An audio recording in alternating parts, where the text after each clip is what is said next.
Coming up in this episode of iCantCU, I've got 2 stories on how AI made my life a lot easier. Stick with me. From Studio B in Swarthmore, this is the iCantCU podcast with David. It's like blind people for dummies. Hello there, and welcome to episode 264 of iCantCU. My name is David, at David Benj on all the socials. I'm really glad you're here for this episode, and welcome inside Studio B. Do you like that pillow over there on my left? You're right. I really do appreciate you. And I do have, like I said, 2 stories on how AI was really helpful. I'm going to start off with the one that was more of an experiment than anything else. And I got a text from Simon on Friday, the day before our Keystone Chapter meeting, and he asked me if I would record the Keystone Chapter meeting the next day. And I said, sure. I said, I'm not sure how I'm going to do that because when he first asked me, I was thinking he wants me to record it on Zoom. But that wasn't what he was speaking about. He meant to record it on my H1N, not the H1N Essential that is very, very user-friendly to blind folks, but the old H1 where I wonder if I've actually hit the record button. So maybe one day I'm going to upgrade to get the accessible H1N Essential, or maybe the H4N Essential, or even the H6N. We'll see. I'll put links in the description and show notes so you can see what the difference is with those 3 devices. But they're very similar to the previous devices. It's just that they are accessible right out of the box, which is very, very cool. You don't have to fumble to turn something on or get sighted assistance. Right out of the box, they are good to go. So when I went to the meeting on Saturday morning, I set the device up on the middle of the table in front of where Harriet's computer is. Harriet logs into Zoom, so she speaks right into her computer. And then we have one of those Bluetooth type of, actually, I don't even know if it's Bluetooth. I think it's corded speakers that can then make anybody that's talking via Zoom audible for the folks in the meeting room at the Penn Museum. So she sets that up. I hit record, and I think it's going good and everything else. And we have the meeting, and everything goes on. And I did shoot a little bit of B-roll for there. So if you're watching this on YouTube at youtube.com/@iCantCU, that's the @ and iCantCU, you'll notice the room and how everything is set up. Usually that TV is not on. I don't know why it was on that day. I guess the people who set the room up thought a bunch of blind people needed to put something on display on the TV. We did not. When I grabbed the recorder after the meeting was over, it wasn't recording. So I was a little concerned. I thought, uh-oh, how much did I miss? And I didn't know when or how it got shut off. And so when I came home, I plugged it into my computer, and I saw that there were 2 files. One that I had mishit at the very beginning when I started it and didn't know if it was recording, then hit it again to stop it, and then hit it again to restart it. So one file was very small. I want to say around 48 megabytes. The other one was huge.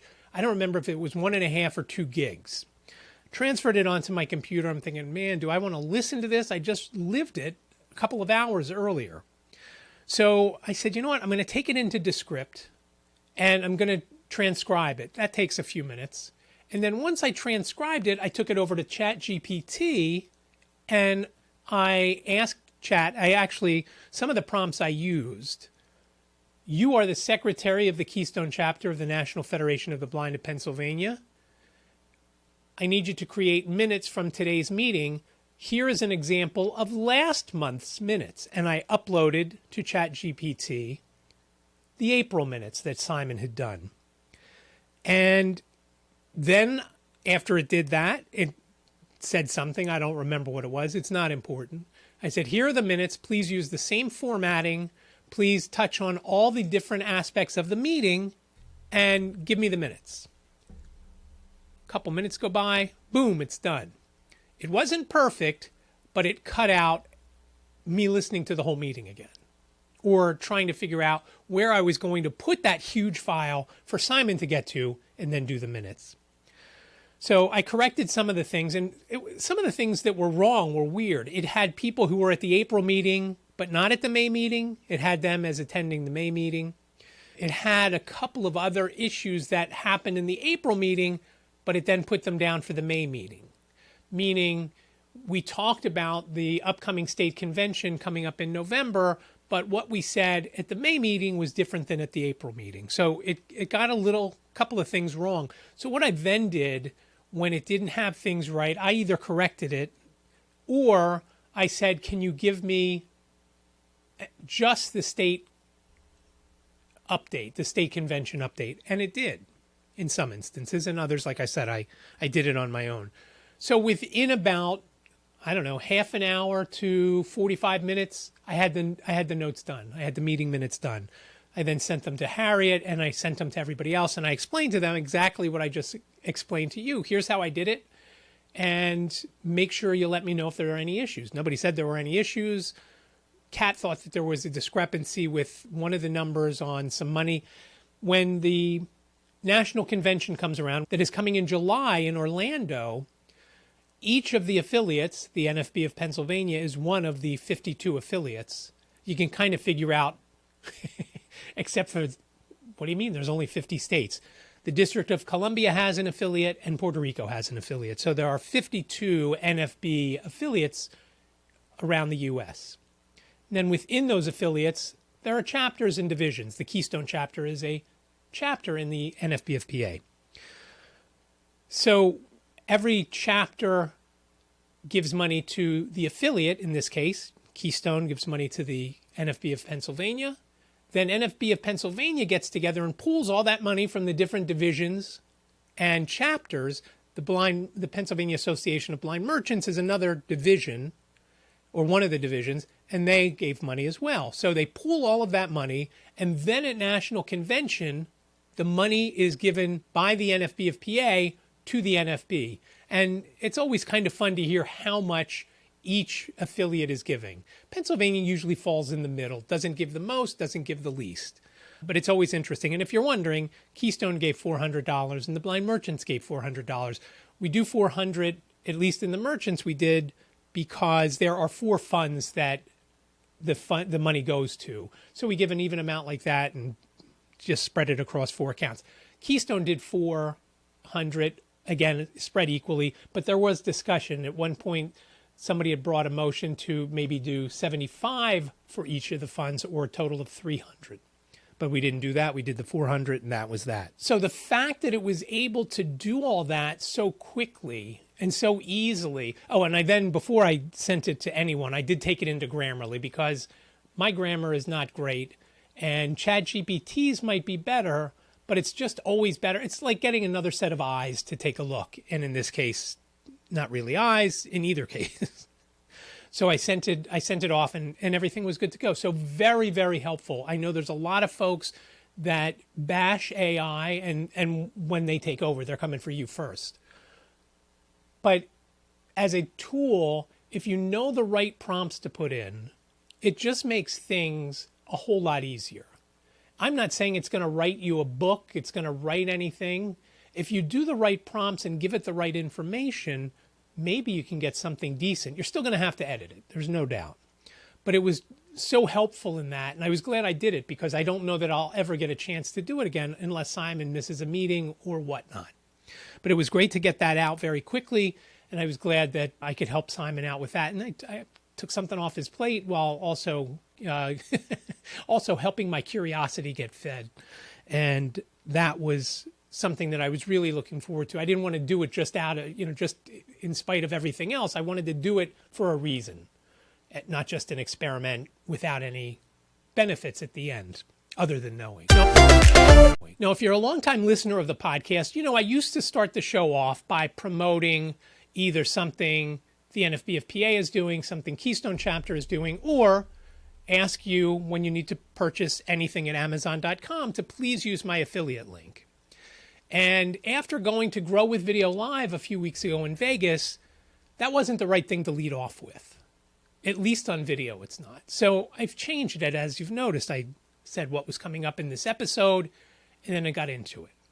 Now I'm going to tell you about iCantCU.com/Amazon. Whenever you need to make a purchase at Amazon.com, please use my affiliate link. It doesn't cost you anything more, and I may earn a small commission from your qualifying purchase. Again, iCantCU.com/Amazon. I know that down in the show notes /description, there are some links to Amazon, and that is also helpful if you're interested in any of those items, or you just want to get to Amazon quickly and just want to tap one of those things instead of having to type something in.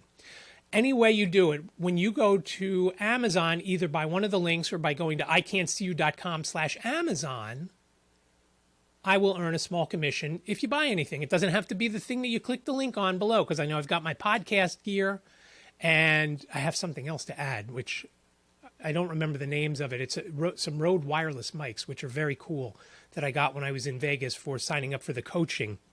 So I'll put a link to those. Technically, it's not going to be podcast gear, but I'll put it in that because they are microphones and I don't have the rest of the video stuff yet for what I use on YouTube.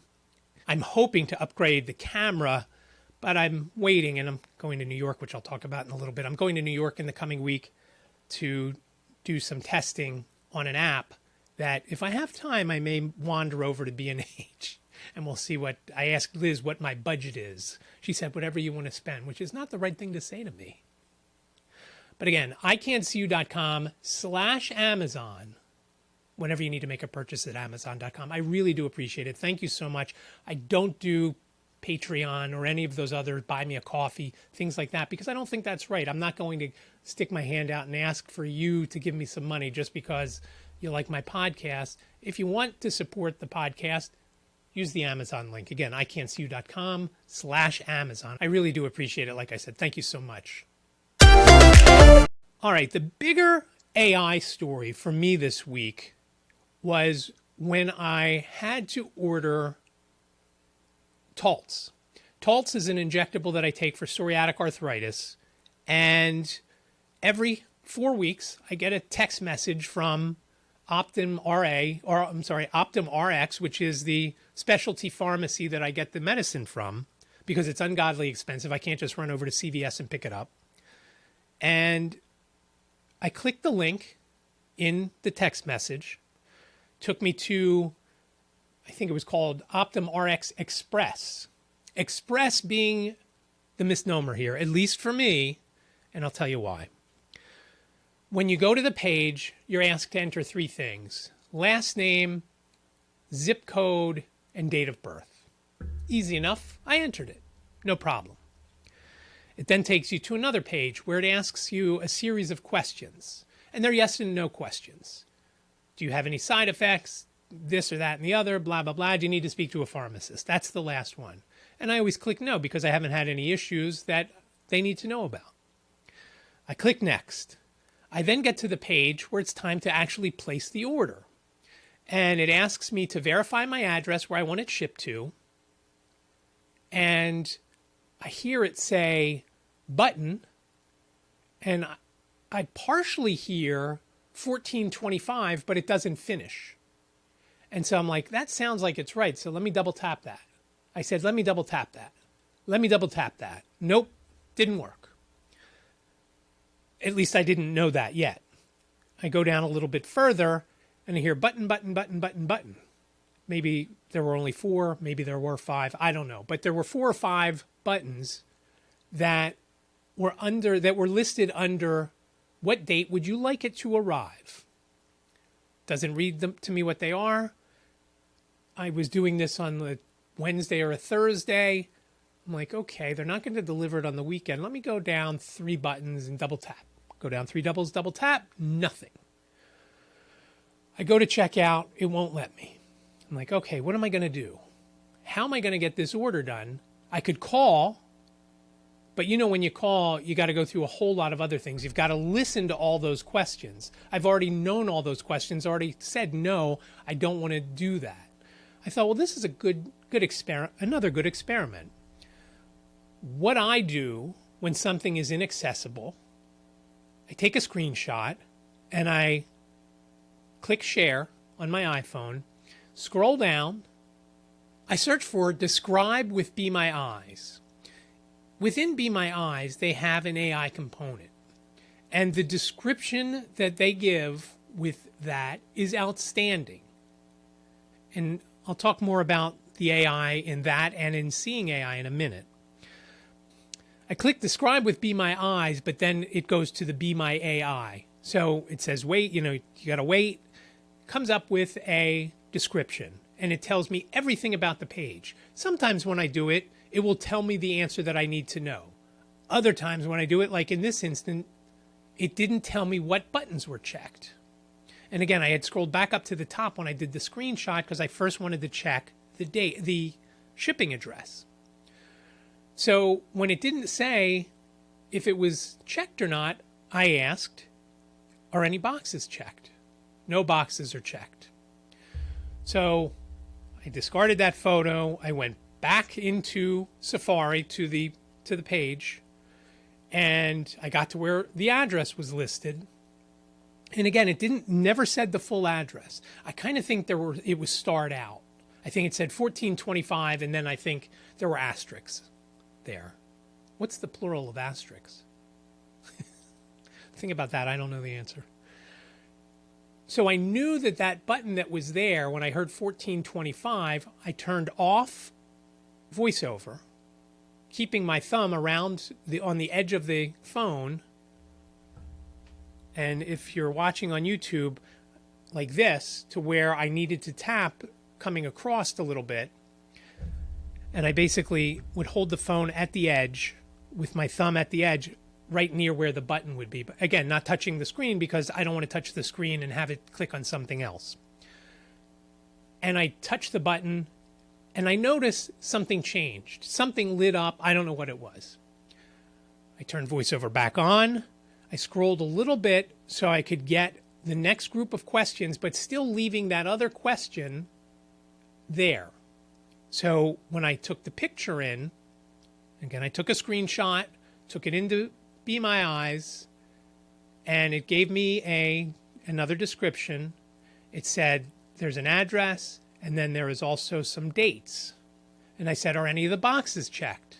Yes, the one in address is checked 1425. I said, great. What are the dates listed in the buttons below? And then it listed the dates. And I don't remember if Saturday was an option, but it listed the dates, and I knew I wanted it on Tuesday.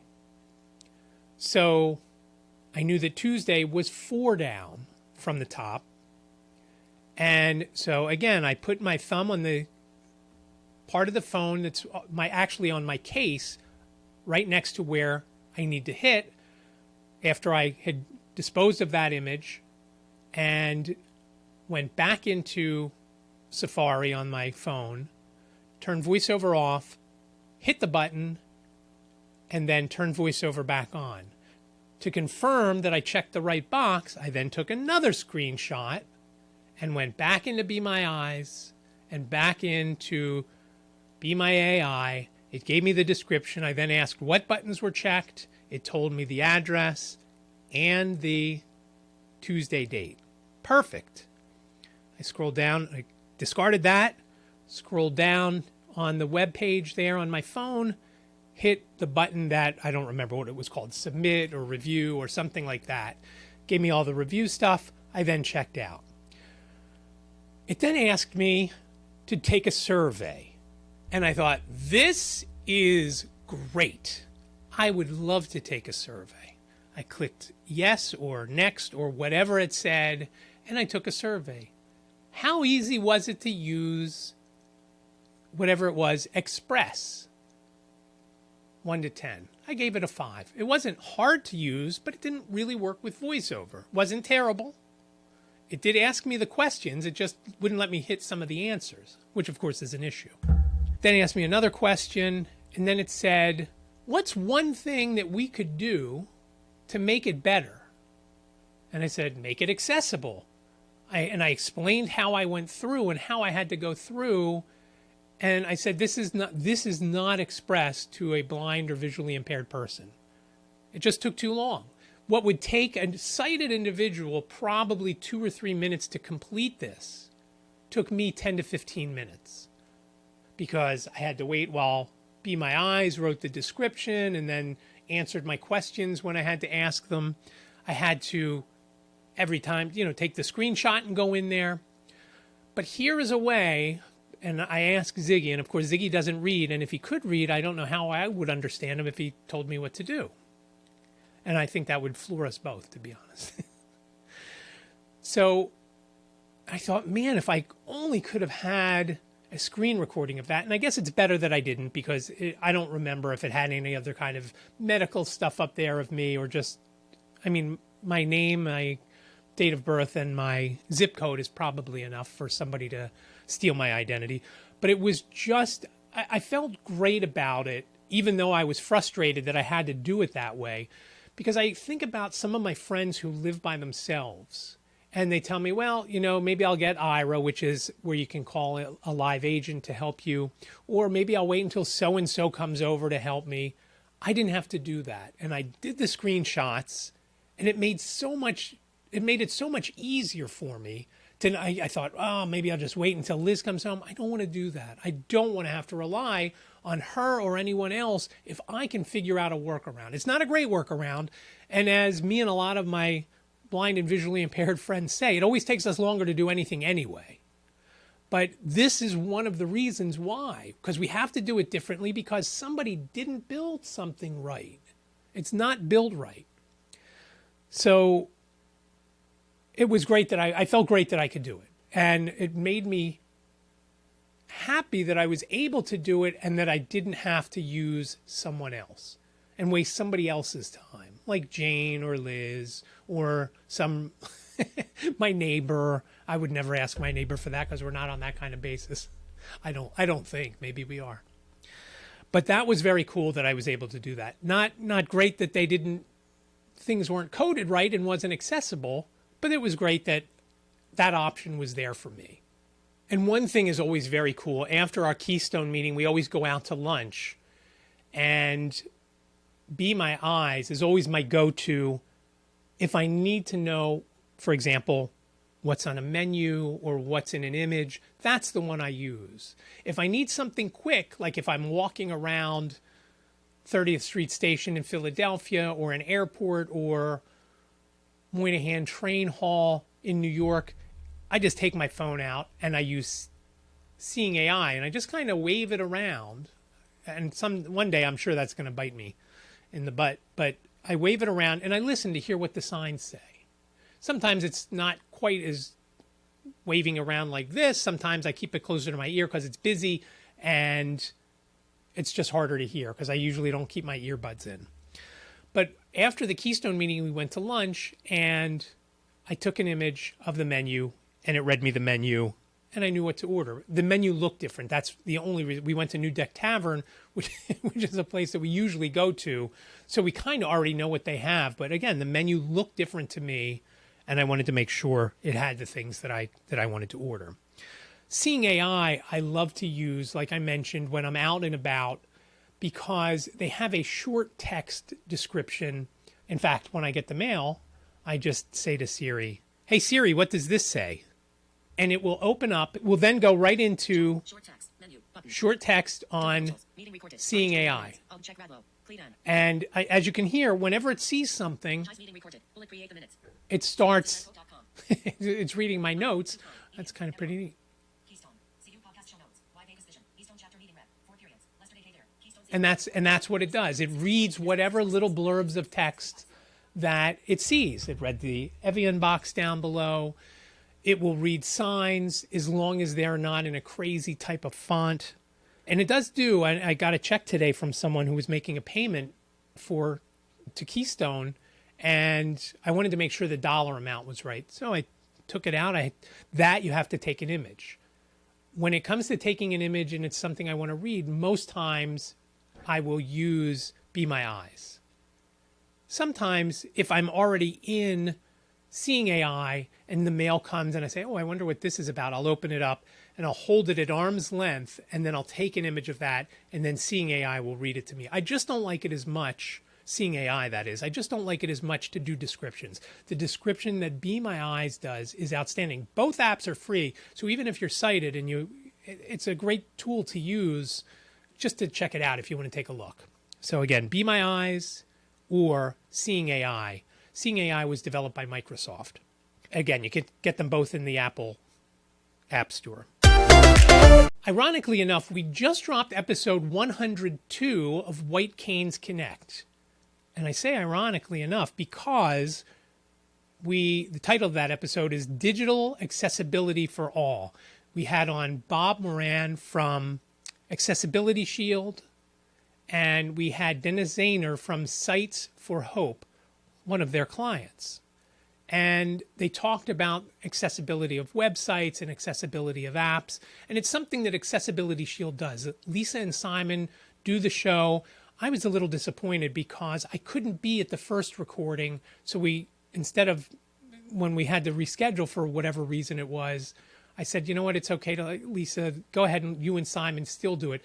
Because it's something that I've done for the last 20 years, building websites and whatnot and having digital graphics design, it's really something that I wish I was a part of. And I did come in at the end, and I had a couple of questions for Bob, who again is from Accessibility Shield, more related to the way his setup was for the interview, because they both had their cameras on. And it was just interesting, and I wasn't sure what I was seeing. That's why I came in with some questions. But unfortunately, I came in where I didn't leave the recording run for hours like I did when Simon had done a recording a couple of weeks or months ago, whatever that was. So that's episode 102, White Canes Connect. Get it at Spotify, Apple Podcast, on YouTube at PA Blind Podcast. There you're only going to see the static image and you can hear the audio. On Monday night, just a few nights ago, Lisa and I spoke to Ed Plumacher, who you would recognize from That Real Blind Tech Show. And we talked to him about the U.S. Blind Baseball Association. Coming up in Orlando, like I mentioned, is the national convention. Ed is going to be down there with some folks for the USBBA. And there's going to be how many did he say? Five, I think 3 during the day and 2 at night, where you can just go and play. And I guess if you want to be evaluated to play on the team, I guess they'll do that. But I can't wait to do that. And I can't wait to tell you what I hurt when I tried. I could just feel my arm stiffening up. Who knows if I'll get hit by the ball, but it sounds like a lot of fun. So Ed told me to make sure I packed my sneakers so that I could run around and do all that. So that's coming up in Orlando. It'll be after Liz leaves, so there'll be nobody there if I do get hurt. It's all on me. She's not going to be there to help me out because she's only staying until the 5th because Jane's got to go back to work in New York after the 4th of July weekend. She's going to watch Ziggy while we're gone, and she's going to go back after Liz gets back from Orlando. So it should be fun. Liz and I are going to go to go to Disney World. So Dan, hopefully you're available when we go. We're thinking about going on the 2nd, maybe the 3rd. We're not sure. Have to wait until the agenda comes out. So I don't know where I'm going to have to be. I know I'm already in charge of the exhibit hall table for the NFB of Pennsylvania. I'll talk more about that in the next episode. But again, Ed Plumacher, it'll be a couple of weeks before that episode is out. But it was a lot of fun talking to him. And again, one of those things where we talked before the show. Ed and I got on fairly early and Lisa came in, and so Ed and I talked for a while. Then after we were done recording, Ed and I talked some more, and Lisa was kind of getting ready. She wanted us to finish so she could go to bed. But that's coming up. That'll probably be episode 104, maybe 105. I'm not 100% sure. We've got 3 in the can, which is great, so that now I can just go in and edit them. Next week, I'm going to tell you about my trip to Harrisburg. I'm going to the Lions Club convention tomorrow and manning the table there for the NFB of Pennsylvania, along with President Lynn Heights and a couple other folks who are coming. Looking forward to that. But I'll talk about that in the next episode and all sorts of craziness that I'm sure will go on. For now, show notes for this episode, if you're not watching on YouTube, show notes are available over at iCantCU.com/264. That sounds like a lot of episodes, and it is. Again, that's iCantCU.com/264, numerically speaking. iCantCU.com/264. And remember, iCantCU sounds like a whole sentence. It's only 7 characters long. iCantCU.com/264. Catch up with me on all the socials at David Benj, Facebook, Instagram, Twitter, Threads, or X if you call Twitter X, whatever you call it, I'm over there. It's my it's my most prolific thing, and nobody cares about it anymore. I am technically on Mastodon. I don't remember my logins. I didn't understand how to use it, so I wasn't that interested in growing it. It's similar to, for me, Threads. I do still post stuff there, but it's basically just episodes of this and White Canes Connect. So again, at David Benj on all the socials, and even on YouTube, youtube.com/DavidBenj, where you can listen to this episode if you're wanting to watch it, youtube.com/the@ and iCantCU. If you've got questions, comments, show ideas, whatever you've got, reach out to me via email, iCantCUpodcast@gmail.com. That's iCantCUpodcast@gmail.com. Or better yet, give me a buzz. Let me know what kind of tips or tricks you use with My Eye, Seeing AI, any of the other apps that are out there. Oko, Ed and I talked about Oko a little bit the other night. Whatever you've got, give me a call.